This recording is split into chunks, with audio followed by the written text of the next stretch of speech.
कैसे हैं आप लोग। तो आज हम डिस्कस करने वाले हैं यूनाइटेड स्टेट्स कमीशन ने एक जो इंटरनेशनल रिलीजियस फ्रीडम रिपोर्ट 2021 ये पब्लिश किया है।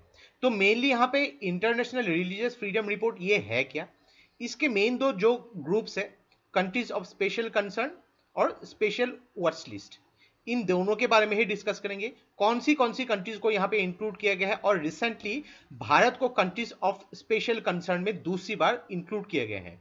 तो भारत को जो इंक्लूड किए गए हैं इसमें क्या रीजंस दिए गए हैं जिसके हिसाब से भारत को इंक्लूड किए गए हैं, और इंडिया में जो संविधान में, जो कॉन्स्टिट्यूशन में, जो फंडामेंटल राइट्स में जो रिलीजियस फ्रीडम के ऊपर कौन सी राइट्स दिए गए हैं इसके बारे में भी डिस्कस करेंगे। तो देखिए GS2 पेपर के हिसाब से ये बहुत ही इंपॉर्टेंट वीडियो होने वाली है, तो इस वीडियो को एंड तक बिल्कुल देखते रहिएगा। और इससे पहले अगर आप लोगों ने हमारे चैनल को अब तक सब्सक्राइब नहीं किया तो इसको प्लीज सब्सक्राइब कर लीजिए, ताकि आने वाले ऐसे ही वीडियोस के नोटिफिकेशन इसी तरह आपको मिलते रहे। और इस वीडियो का जो नोट है आपको हमारे वेबसाइट में मिल जाएगी, नीचे डिस्क्रिप्शन में मैंने वेबसाइट का लिंक दे दिया है, वहां से आप उसको फॉलो कर सकते हैं। तो चलिए आज का वीडियो शुरू करते हैं। तो recently US commission on international religious freedom, तो इसने दूसरी बार जो रिपोर्ट पब्लिश की है तो उसमें भारत को जो है कंट्रीज ऑफ पर्टिकुलर कंसर्न इस कैटेगरी में रखा गया है। तो यहां पे बोला गया है कि 2020 के हिसाब से भारत ने कुछ कुछ रिलीजियस फ्रीडम के ऊपर कुछ वर्स्ट वायोलेशंस की है, जिसके हिसाब से भारत को इस पर्टिकुलर लिस्ट में रखा गया है। तो ये जो है अगर देखा जाए तो 2020 के जो ह्यूमन राइट्स रिपोर्ट के लिए यहाँ पे यूएस स्टेट डिपार्टमेंट ने यहाँ पे कुछ लिस्ट जारी की थी। तो यहाँ पे काफी सारे ह्यूमन राइट्स इश्यूज जो है उसके एलिगेशंस इंडिया के ऊपर लगाई थी। तो अगर बात करेंगे US commission on international religious freedom, ये यूएस का एक इंडिपेंडेंट बाय पार्टीशन यानी कि दो पार्टी सिस्टम जो है मेनली यूएस में चलती है।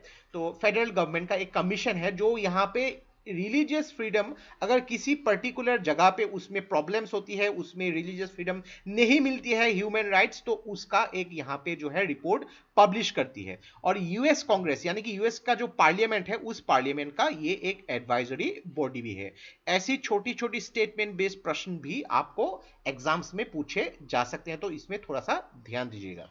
तो नेक्स्ट हम बात करते हैं यहाँ पे रिपोर्ट में क्या पब्लिश है। तो मेनली इस रिपोर्ट में दो ग्रुप में अलग अलग जो कॉन्सेप्ट को डिवाइड किया गया है। तो पहला यहाँ पे जो है कंट्री ऑफ पर्टिकुलर कंसर्न, जिसमें भारत को इंक्लूड किया गया है। तो इसमें बोला गया है कि जो भी देश यहाँ पे रिलीजियस फ्रीडम में सीवियर वायोलेशंस करती है according to the international religious freedom act of 1998, तो उन कंट्रीज को इंक्लूड किए जाते हैं। Then special watch list countries जो होती है, यहां पे क्या होता है कि मान लीजिए कि जो भी वायलेशन करती है, सपोज इसमें 10 कुछ नियम है, उनमें से इस कंट्री ने 6 किए हैं, लेकिन अलग अलग भी कुछ वायलेशंस किए हैं, तो इसमें स्पेशल वॉच लिस्ट कंट्री यानी कि ये थोड़ी सी कम लो कैटेगरी का है, इसमें इंक्लूड किए गए हैं। तो अगर देखेंगे यहाँ पे United state commission of international religious freedom के रिकमेंडेशंस के हिसाब से कुछ नॉन स्टेट एक्टर्स यानी कि मान लीजिए कि जो तालिबान हो गए, हाउदीज हो गई, ऐसे जो ग्रुप्स है, इसको जो है एंटिटीज ऑफ पर्टिकुलर कंसर्न में भी इंक्लूड किया गया। तो ये नॉन स्टेट एक्टर्स है यानी कि ये कोई कंट्री नहीं है, कुछ ऐसे इंसर्जेंट ग्रुप्स है, उसको इंक्लूड कर दिए गए हैं यहाँ पे। देन नेक्स्ट अगर बात करेंगे जो रिकमेंडेशन दी गई है कौन सी कंट्रीज को United Nations commission of international religious freedom में यहाँ पे इंक्लूड किए गए हैं, तो यहाँ पे कंट्रीज ऑफ पर्टिकुलर कंसर्न में जो है लेटेस्ट एडिशन जो है रशिया, सीरिया, वियतनाम और इंडिया को इंक्लूड किए गए हैं।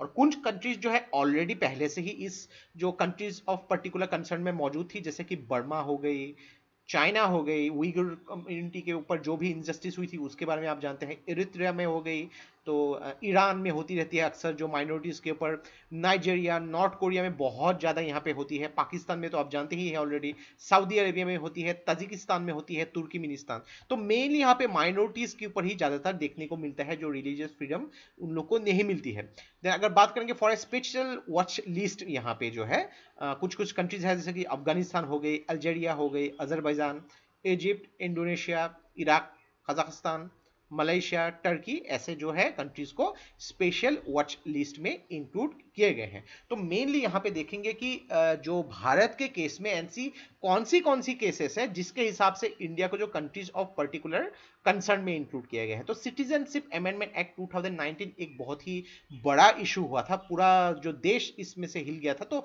डेफिनेटली आप लोग जानते हैं कि यहाँ पे एक पर्टिकुलर दिन यहाँ पे जो मेंशन कर दिया गया था, यानी कि 2014 31 दिसंबर।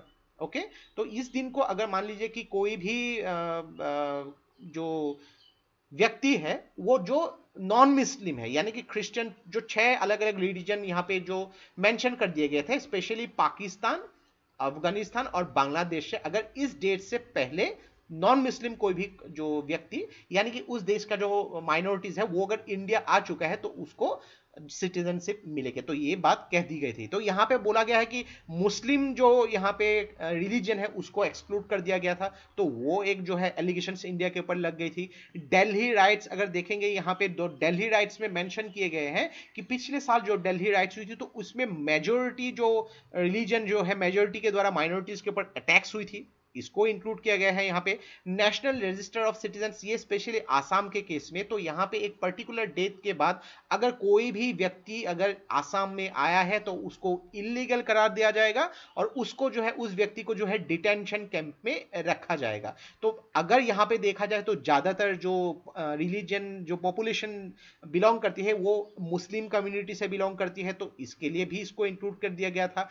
एंटी कन्वर्जन लॉज में अगर देखा जाए, कर्नाटका में जो है काऊ स्लटर जो है उसके ऊपर काफी सारे यहाँ पे जो है रिविजन्स भी किए गए थे, तो उसके लिए काफी पेनल्टीज या फिर फाइन्स भी इंक्लूड कर दिए गए थे। तो एंटी कन्वर्जन लॉज यहाँ पे अगर देखा जाए तो अलग अलग यहाँ पे स्टेट्स जो है, लगभग 1/3 जो स्टेट जो है इंडिया में, तो इसमें एक कुछ नियम बनाया गया था कि किसी भी मेजॉरिटी ग्रुप्स को अगर माइनॉरिटीज के द्वारा कन्वर्जन किया गया तो उसके लिए स्पेशल कुछ रखा गया था। तो ये भी बोला गया है कि जो माइनॉरिटीज के अगेंस्ट है यहाँ पे, जो किसी भी व्यक्ति को कन्वर्ट नहीं कर सकती है, लेकिन हालांकि अपनी कॉन्स्टिट्यूशन में ऐसा कुछ भी नहीं लिखा है। कॉन्स्टिट्यूशन में ये लिखा गया है कि कोई भी व्यक्ति किसी भी धर्म को मानता है उसको कोई भी कन्वर्ट नहीं कर सकता, तो वो अनकॉन्स्टिट्यूशनल होगा।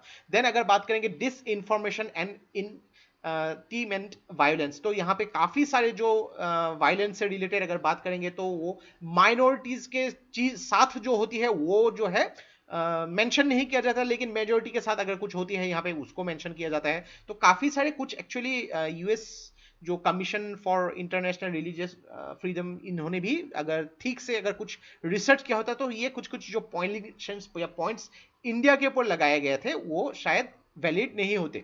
Religious freedom in Jammu and Kashmir, तो जम्मू एंड कश्मीर में अगर बात करेंगे जो आर्टिकल 370 एंड 31A जो उसको बैन करने के बाद जो है, उसको नलीफाई कर देने के बाद काफी सारे वहां पे रिलीजियस फ्रीडम यहाँ पे बोला गया है कि लगाए गए थे। जो मुस्लिम मेजोरिटी स्टेट है यहाँ पे लोगों को इंटरनेट नहीं मिल रही थी, लोगों को घर में डिटेन करके रखना पड़ा था, यहाँ पे उन लोगों को फ्री जो मोबिलिटी नहीं हुई पा रही थी, उन लोगों को जो रिलीजियस हॉलीडेज मिलनी चाहिए वो नहीं मिल रही थी, तो इसका भी एक एलिगेशन लगाया गया है। तो आप अक्सर जान सकते हैं कि कौन सी कंट्री ये जो चीजें एलिगेशंस इंडिया के अगेंस्ट अलग अलग जगहों पे फैला रही है। यहाँ पे closing space for civil society अगर देखेंगे, बहुत सारे ऐसे जो अगर माइनॉरिटीज में देखा जाए, ये माना गया है कि सिविल सोसाइटी में उसकी उतनी इज्जत नहीं होती है, जो भी उन लोग को मिलना चाहिए वो नहीं मिलती है। तो इंडिया के केस में ये बहुत ही बढ़ा चढ़ा के भी यह मेंशन किए गए हैं। लेकिन जो भी हो, यहाँ पे आपको मेंस अगर पॉइंट लिख सकते हैं, आप उसको एक्सप्लेन कैसे करेंगे ये आपके ऊपर डिपेंड करता है। नेक्स्ट अगर बात करेंगे भारत के जो कॉन्स्टिट्यूशन में जो है अगर फंडामेंटल राइट अगर देखा जाए तो आर्टिकल 12 से लेकर आर्टिकल 35 तक जो है अपने जो फंडामेंटल राइट्स में मेंशन है। तो यहाँ पे अगर फ्रीडम ऑफ रिलीजन के बारे में बात करेंगे तो आर्टिकल 25 जो है यहाँ पे freedom of conscience and free procession practice propagation of religion, यानी कि आप कुछ भी धर्म को मान सकते हैं, आप अपने जो खुदा को है, भगवान है आपके, जो जिनको मानते हैं उसकी प्रैक्टिस कर सकते हैं, फ्री प्रोफेशन के हिसाब से उसको कर सकते हैं, आप उसको जो प्रोपागेट कर सकते हैं रिलीजन, लेकिन किसी को आप कन्वर्ट नहीं कर सकते हैं। ये मेंशन किया गया है, ये चाहे माइनॉरिटी हो या मेजोरिटी हो, क्लियरली लिखा हुआ है। आर्टिकल 26 जो यहाँ पे मेंशन किया गया है कि कोई भी रिलीजियस अफेयर्स है ये आप जो है पालन कर सकते हैं, इसके लिए मेंशन किया गया है। आर्टिकल 26 जो है एक पर्टिकुलर इंडिविजुअल को यहाँ पे जो है प्रमोट करती है, इंडिविजुअल को राइट देती है, और आर्टिकल 27 एक जो रिलीजियस डिनोमिनेशन को यहाँ पे राइट देती है। तो यहाँ पे अगर बात किया जाए कि पेमेंट ऑफ टैक्सेशन जो है पर्टिकुलर अगर बात करेंगे यहाँ पे कि सपोज मान लीजिए कि यहाँ पे गवर्नमेंट जो है पर्टिकुलर अगर किसी रिलीजन के प्रमोशन के लिए अगर टैक्स देना चाहती है तो ये नहीं होगा। अगर देना ही है तो सबको इक्वली देना पड़ेगा, not on the basis of religion but the basis of social development. कोई भी on the basis of religious अगर कोई विलिंगली देना चाहते हैं डोनेशन दे सकता है, लेकिन टैक्स यहां पे नहीं काट सकते कि हम लोग ये करेंगे। अगर करना ही उस सोसाइटी में तो सभी के लिए इक्वली करना पड़ेगा, उसके बारे में भी मेंशन किया गया। तो यहाँ पे रिलीजियस डिनोमिनेशन के बारे में यहाँ पे मेंशन किए जाते हैं। तो ये दोनों पॉइंट भी बहुत इंपॉर्टेंट है। आर्टिकल 28 जो है यहाँ पे कोई भी रिलीजियस इंस्ट्रक्शन जो है यहाँ पे सरकारी, आप कुछ भी रिलीजियस इंस्ट्रक्शन जो है वो चाहे अगर प्राइवेट रिलीजियस इंस्टीट्यूशन हो वो रिलीजियस इंस्टीट्यूशन प्रोवाइड कर सकता है नो डाउट, लेकिन सरकारी खर्चे में नहीं होगा यहाँ पे। तो सरकार यहाँ पे जो है अगर मान लीजिए कि कोई भी इंस्टीट्यूशन अगर वो रिलीजियस इंस्टीट्यूशन है पर्टिकुलरली, तो सरकार उसको जो है अगर मान लीजिए कि वो गवर्नमेंट जो कैटेगरी है उससे निकाल सकती है। यानी कि कोई अगर प्राइवेट इंस्टीट्यूशन है वो कुछ भी रिलीजियस इंस्टीट्यूशन कुछ भी रिलीजियस इंस्ट्रक्शन दे, वो अपनी मर्जी की बात है, उसमें कोई भी उनको जो है प्रॉब्लम नहीं क्रिएट कर सकती है। आर्टिकल 29 जो है protection of interest of minorities. तो यहां पे देखिए आर्टिकल 29 में यहां पे जो भी माइनॉरिटीज है उन लोगों को स्पेशल प्रोटेक्शन देने की बात होती है। आर्टिकल 30 में जो होती है अगर मान लीजिए कि किसी भी रिलीजियस इंस्टीट्यूशन है वहां पे माइनॉरिटीज के अगर गवर्नमेंट को वो जगह लेनी है तो गवर्नमेंट को उनको उतना जो मुआवजा देना पड़ेगा। तो बहुत सारे रिलीजियस फ्रीडम के बारे में भारत में जो कॉन्स्टिट्यूशन में मेंशन किया है यहाँ पे, तो ये सब जो पालन होती है।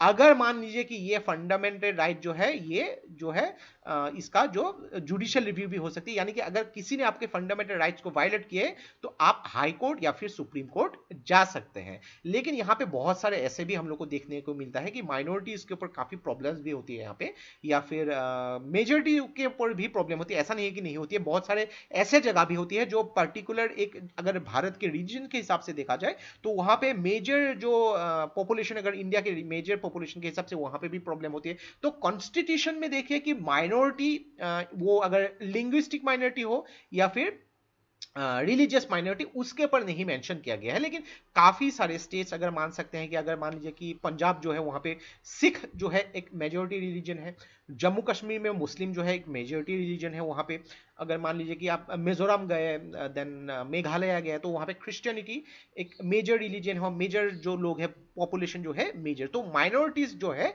ये डेफिनेशन कॉन्स्टिट्यूशन में नहीं लिखा गया है, तो पर्टिकुलर उस जगह की उस स्टेट के हिसाब से यहाँ पे माइनॉरिटीज को डिफाइन करना पड़ेगा। यानी कि लिंग्विस्टिक जो यहाँ पे प्रोटेक्शन मिलनी चाहिए या फिर रिलीजियस प्रोटेक्शन वहां पे मिलेगी, वो चाहे किसी भी धर्म के हो किसी भी कम्युनिटी को हो यहाँ पे मिलेगा। तो ये जो है कॉन्स्टिट्यूशन ऑफ इंडिया में मेंशन किए गए हैं। तो देखिए आप अगर ऐसे प्रश्न आपको पूछे गए तो आपको अगर यहाँ पे suppose US commission for international religious freedom ने इंडिया को जो इंक्लूड किया है अगर उसके बेसिस में आपको कमेंट करना है तो ऐसे भी कुछ स्टेटमेंट्स आपको देने पड़ेंगे कि भारत में क्या हो रही है और क्या क्या इंडिया में जो प्रावधान है संविधान में। तो आशा करता है इससे आपको बहुत कुछ चीजें सीखने को मिला होगा regarding the international religious freedom report 2021 का जो रिपोर्ट है, और बहुत सारे एंगल से यहाँ पे प्रश्न पूछे जा सकते हैं। तो एक चीज देखिए इसमें कॉन्सेप्चुअल क्लियरिटी आपको होनी चाहिए, कॉन्सेप्चुअल क्लियरिटी के साथ यहाँ पे आपके पास इंफॉर्मेशन भी होनी चाहिए जिसके हिसाब से आप उसको रेसिप्रोकेट कर सके। तो आशा करते हैं यहाँ पे आपको बहुत कुछ चीजें सीखने को मिला होगा। और ये वीडियो अगर आप लोगों को अच्छा लगा इसको प्लीज लाइक कीजिए, इसको सब्सक्राइब कीजिए, इसको शेयर कर दीजिए, क्योंकि ऐसे वीडियो बनाने के लिए हम लोग को बहुत ज्यादा मेहनत और रिसर्च की जरूरत होती है और आप लोग का सपोर्ट हम लोग को बहुत ज्यादा इंस्पायर करता है और भी हार्ड वर्क करने के लिए। तो आज के लिए बस इतना ही, देखते रहिए study rise, take care, thank you and जय हिंद।